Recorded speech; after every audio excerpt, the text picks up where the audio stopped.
Olá, são 4 da tarde, hoje é quinta-feira, dia 5 de outubro de 2017 e nós estamos no ar com o nosso programa Sala de Notícia, todo dia aqui de segunda a sexta-feira, 4 da tarde, no Facebook e também no nosso site saladenoticia.com e no YouTube, Sala de Notícia, o canal Sala de Notícia, você também encontra lá o arquivo do nosso programa. Aqui mesmo no Facebook fica arquivado assim que termina o programa, já dá para assistir. Quem não chegar na hora, vê depois. E quem não puder ver na hora, pode assistir também depois. A gente vai começar hoje falando de uma condenação sofrida por ex-secretários do Estado da Bahia, da Secretaria de Desenvolvimento Urbano, a SEDUR. Foram condenados pelo Tribunal de Contas do Estado, por uma turma do Tribunal de Contas do Estado. Não é ainda uma condenação definitiva, mas é um caso bastante rumoroso, porém muito antigo já. É de 2008 o convênio que agora está sendo julgado pelo Tribunal de Contas do Estado. O pessoal condenado ainda tem o direito de recorrer e ainda vai ser julgado no plenário. Não estamos falando aqui nem sequer de um processo judicial e o caso já vai completar no próximo ano 10 anos. O caso foi o seguinte: 8 milhões foram passados por meio de um convênio para uma ONG chamada Instituto Brasil, e essa ONG teria que construir 1.120 casas populares e dar treinamento para pessoas também. Em cidades pequenas aí do interior da Bahia seriam essas construções. E essas construções não foram feitas. A condenação do Tribunal de Contas foi para a devolução total do dinheiro. Condenação decidida ontem, porém não definitiva ainda.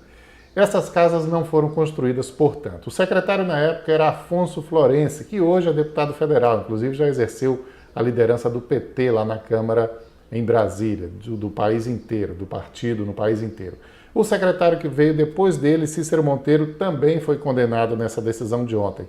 Claro, também a presidente do Instituto, a Dalva, foi também condenada, Dalva Celi Paiva, e até os funcionários da secretaria também vão ter que pagar multas, vão ter que pagar uma parte do dinheiro. 8 milhões teriam que ser devolvidos, mas nada disso é definitivo ainda. Eu mesmo, por coincidência, estive fazendo uma matéria na época para o Jornal à Tarde, no ano seguinte, em 2009, ou 2 anos depois, em 2010, porque o convênio tinha sido firmado e não estava andando, né? Então nós fomos, eu, o Reginaldo Pereira, fomos até algumas dessas cidades e realmente as casas não estavam sendo construídas e as pessoas estavam lá sem saber o que era que tinha acontecido, afinal de contas. Bom, o que aconteceu, segundo a Dalva, foi que esse dinheiro nunca foi enviado para realmente fazer essas casas. Depois ela começou a dizer que tinha um compromisso de repassar dinheiro para campanhas do PT. Portanto, esse caso de candidatos do PT no estado da Bahia, esse caso não é um caso qualquer, foi um caso que já trouxe bastante dor de cabeça. Tem uma imagem aí da Dalva, junto com o secretário Afonso Florense, num palanque, né, em campanha, justamente. Vamos ver essa imagem aí, Asvaldo. E essa imagem, a primeira aí, número 0. Essa imagem do Afonso Florense no palanque mostra justamente uma coisa que ela, depois a outra, fora essa daí. Aí é o Afonso Florense sozinho, que hoje é deputado federal, mas tem uma imagem dela com o Afonso Florense em palanque. E essa imagem é importante pelo seguinte, porque na época da denúncia, isso virou notícia em 2014, na eleição de 2014, a alegação de alguns membros do partido foi que a Dalva, eles nem conheciam a Dalva. E ela então divulgou foto mostrando que estava no palanque com o pessoal, né? Outros membros do PT, notadamente aí o Afonso Florense, que tem relação direta com o caso, né? Agora, com isso, essa revelação em 2014 isso passou a ser explorado imensamente na campanha eleitoral, na campanha em que o Rui Costa foi candidato e se elegeu, inclusive, governador da Bahia. A gente não tem a foto, então, do palanque, da Dalva com Afonso Florencio, mas tem outras imagens aí justamente da campanha. Qual é a primeira imagem que tem aí? No jornal à Tarde. O jornal à Tarde tem aí a manchete mostrando, dizendo que oposição aciona a Polícia Federal para apurar denúncia de desvio na Bahia. Isso do dia 24 de setembro de 2014. No dia 20 de setembro, a próxima aí do Bahia Notícias, diz: Instituto Brasil desviou cerca de 50 milhões para o PT da Bahia, afirma a presidente. A Dalva Celi Paiva deu essa declaração para a revista Veja, que também abordou o assunto. Por que 50 milhões se a gente estava falando de 8? É que 8 é nesse convênio que foi investigado. Ao todo, em outros convênios, a Dalva diz que foram outros recursos ainda passados para o PT. Câmara, aí no jornal Correio, uma matéria de novembro de 2014, Câmara analisa hoje denúncias contra deputados do PT. Aí o Rui Costa já tinha sido eleito e a Câmara ia decidir se haveria uma investigação. E não houve investigação, inclusive. Mas foi um caso que causou dor de cabeça para o governador Rui Costa. E o Bocão News, aqui da Bahia, Dalva Celi diz que ex-mulher de Rui era quem buscava dinheiro no Instituto. O jornal Correio continuou a investir nesse assunto. É a próxima notícia da Suíça. Dalva Celi descreve provas que diz ter contra petistas. Está perto da hora de mostrar o que tenho. Isso foi em setembro de 2014, nas vésperas da eleição, para você ver como esse caso foi explorado politicamente.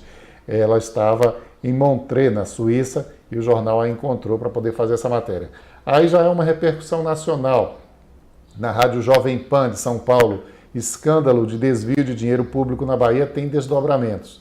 E, finalmente, na Veja, PT da Bahia desviou milhões de programa habitacional. Mas o certo é que esse caso está obscuro, ficou obscuro, né, durante muitos anos, e foi em 2008.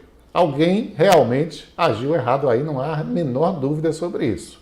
Agora, punições, a gente, pelo visto, não vai ver. Porque essa decisão, eu repito, é apenas uma decisão de Tribunal de Contas do Estado que manda devolver dinheiro, mas os acusados ainda têm a possibilidade de recorrer. Foram encaminhadas para diversas instâncias, Ministério Público Federal, que na época também ficou de apurar isso, mas não se viu o resultado, Ministério Público Estadual, Câmara dos Deputados, Superior Tribunal de Justiça, para que eles verifiquem envolvimento eventual de Jacques Wagner, governador na época do convênio, e Rui Costa, que se elegeu em seguida. Mas é apenas uma verificação para eles começarem a analisar o caso. Não quer dizer que exista uma acusação formal de envolvimento de ambos. Mas a defesa da Procuradoria-Geral do Estado alegou, inclusive, que eles não foram ouvidos no processo e que, portanto, esse processo deve, inclusive, ser anulado porque não tiveram o devido direito de defesa. Vamos passar para o próximo assunto? O próximo assunto tem a ver com saúde. 36 novos casos este ano de AIDS. Então, Feira de Santana, com isso, é a segunda cidade, como é natural, por ser a segunda cidade em população, mas é a segunda cidade do estado com maior incidência de AIDS. Vamos ver. A Secretaria de Saúde divulgou ontem os números dos novos casos de AIDS em 2017 no estado. De janeiro até o dia 25 de setembro, quando foi realizado o último balanço pelo órgão, foram notificados 601 casos de AIDS em adultos e 8 em crianças em todo o estado. Além disso, foram registrados 1.207 casos de HIV em adultos e 11 em crianças. Feira de Santana ocupa a segunda posição. No Centro de Referência Municipal DST-AIDS, 2.345 pessoas cadastradas recebem o tratamento da doença. E a Ludmila de Oliveira, que você ouviu aí a voz dela nesse vídeo, esse material preparado por ela, também entrevistou a Emanuele Jacobina, que é a responsável pelo programa de DST-AIDS, a enfermeira supervisora lá na Secretaria Municipal de Saúde e faz alertas importantes para a população nessa entrevista. Houve sim, de fato, esse crescimento. A gente percebe que ele tem sido constante. A cada mês ele vem aumentando, assim, os números entre 2, 3. Geralmente no mês a gente tem 30 dias. A gente dá diagnósticos aqui de 25 casos, 28 casos mensalmente. Já chegou o mês, a gente teve 33 casos. Em ano passado a gente teve 26 casos em agosto. E esse ano já foram diagnosticados, só em agosto desse mês, 31 casos. E a que se deve esse aumento nos casos?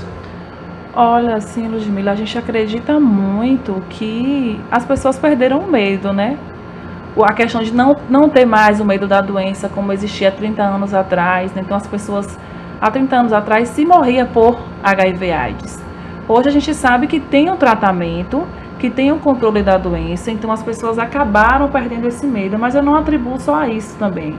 Eu acredito também que a oferta, ela aumentou, a oferta, a disponibilidade de teste, o acesso foi ficando mais fácil a cada dia, e as pessoas também têm procurado bastante saber o seu estado sorológico, saber se é portador da doença ou não. Tem se cuidado mais também, eu acredito também nisso.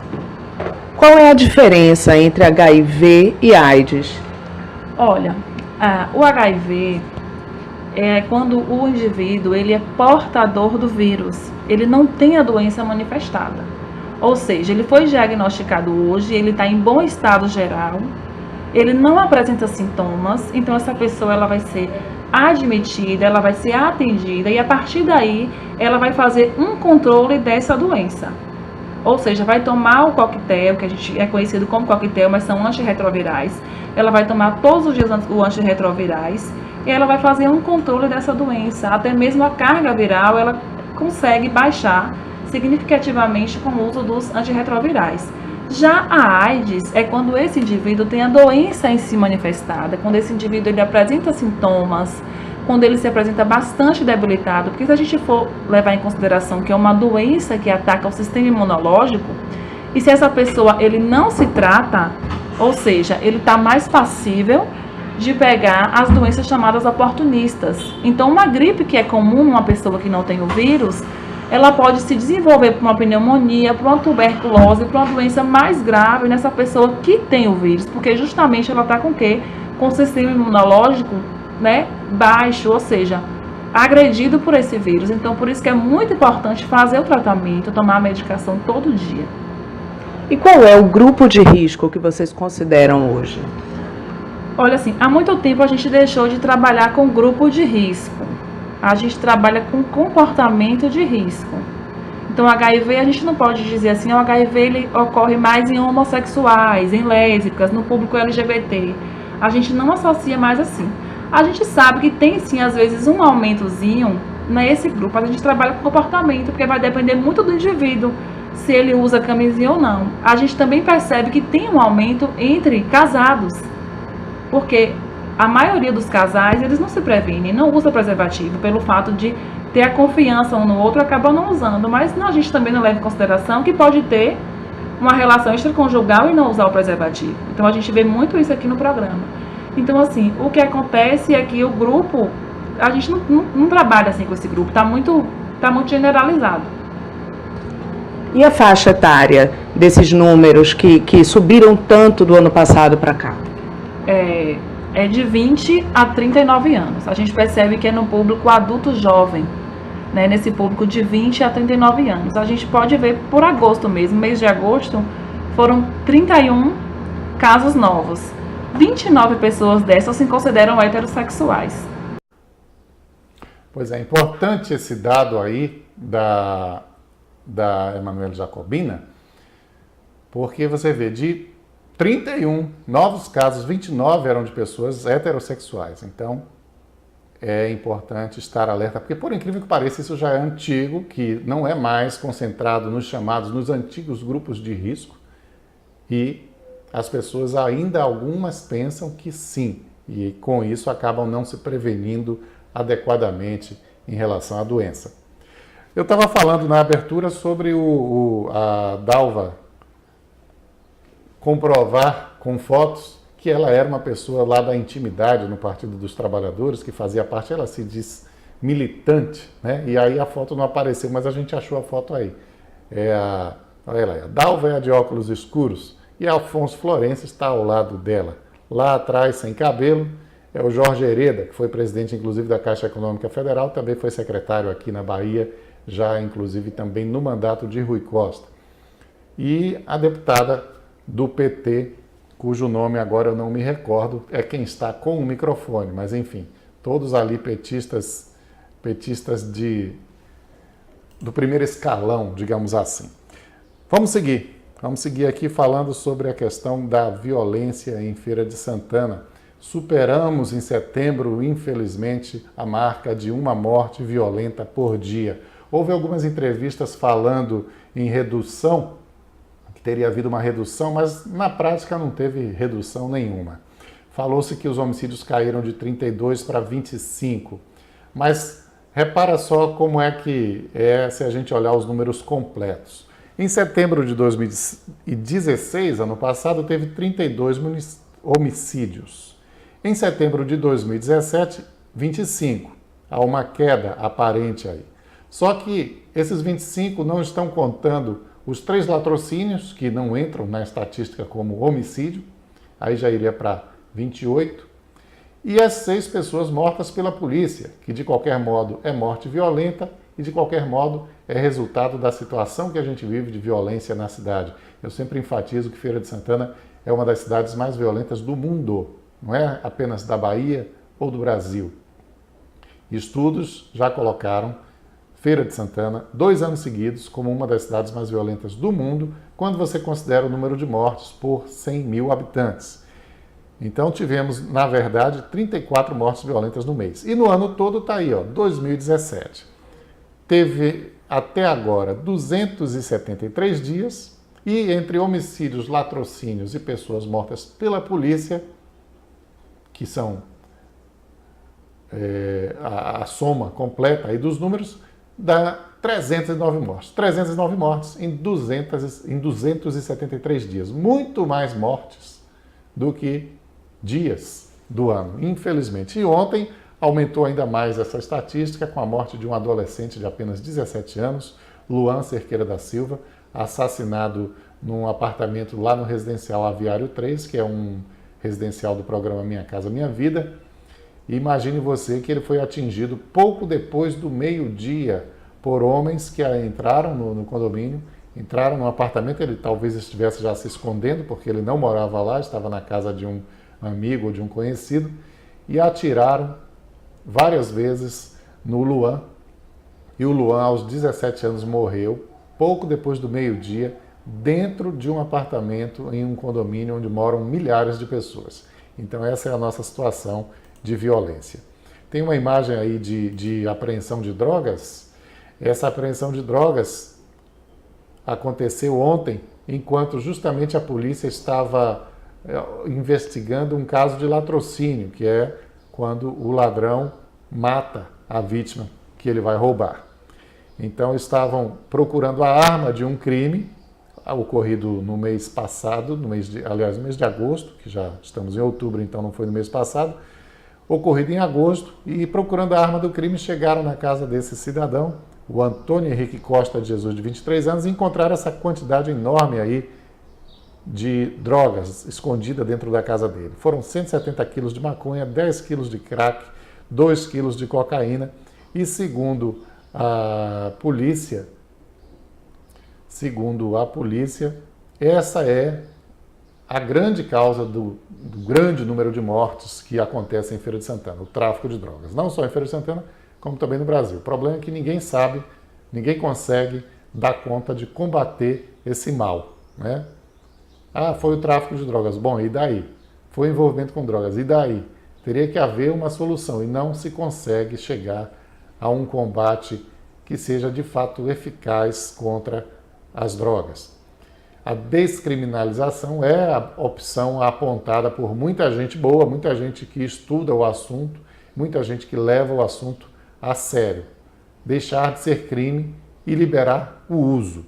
É claro que muita gente séria e muita gente boa também condena essa opção e acredita que isso não dá certo.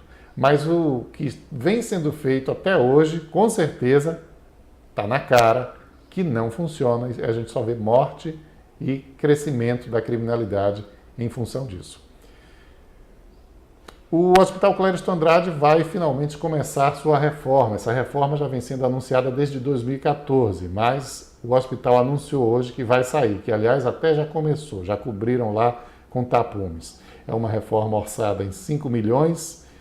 Esse pedacinho aí vai ser dividida a reforma em 4 etapas. O hospital vai atender apenas questões de urgência e emergência relacionadas a politraumatizados, e mesmo emergências de outros tipos serão destinadas às UPAs e policlínicas, mas o hospital pretende então entregar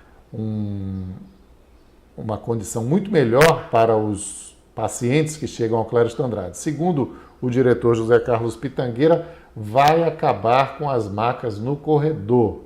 Tomara, né? A gente está precisando, está querendo, está torcendo para ver isso. Está difícil. O Hospital Clériston Andrade são décadas já de uma situação caótica, pode-se dizer. Mas agora, segundo Pitangueira, após essa reforma concluída, não foi dado prazo aqui para a conclusão, mas após essa reforma concluída, haverá finalmente o fim das macas no corredor e os pacientes serão atendidos, segundo o diretor, de uma forma mais digna. Tomara que sim, tomara que funcione tudo muito melhor do que vem funcionando hoje. E vamos falar de notícia mais positiva, de notícia boa, de cultura, falar da Flica, que começa hoje. A abertura já aconteceu, está na 7ª edição a Flica, e vale a pena chegar lá na Flica, é pertinho de Feira de Santana, assim como também é perto de Salvador, é no meio aí do caminho, embora esteja mais perto de nós aqui de Feira de Santana. A Flica começa hoje e vai até domingo, quinta, sexta, sábado e domingo, tem uma programação intensa e as pessoas podem consultar a programação aí no site. Tem um aplicativo para o seu celular, o aplicativo da Flica, olha ele aí, ó, todo simpático o site, esse é dentro do site da Flica que você encontra, flica.com.br, e essa outra imagem mostra um outro aspecto, um outro detalhe do site da Flica e também é onde você vai encontrar a programação para comparecer. Em Feira de Santana está acontecendo o Festival Nacional de Teatro Infantil. Hoje tem uma série de programações, algumas já ocorreram, mas se você entrar lá no nosso site Sala de Notícia, você vai encontrar essa aí, a peça Na Granja, uma imagem da peça Na Granja, e lá no site saladenoticia.com você pode acessar para encontrar o restante da programação. Hoje também é dia de Quinta dos Boçais, que acontece na Cúpula do Som, ali na rua Domingos Barbosa de Araújo, e essa imagem também é do site Sala de Notícias, você pode entrar lá para conferir, tá certo? E hoje, portanto, é isso que a gente tem para falar, para conversar com vocês. A gente retorna amanhã com outras informações, detalhando inclusive melhor essa reforma do Hospital Clériston Andrade. Vamos lá mostrar o que é que vai acontecer no hospital e conversar com o diretor Pitangueira, tá certo? Um abraço para você, a gente aguarda você amanhã e também assista na internet o programa, repasse e compartilhe. Tá ok? Um abraço, bom dia, até amanhã.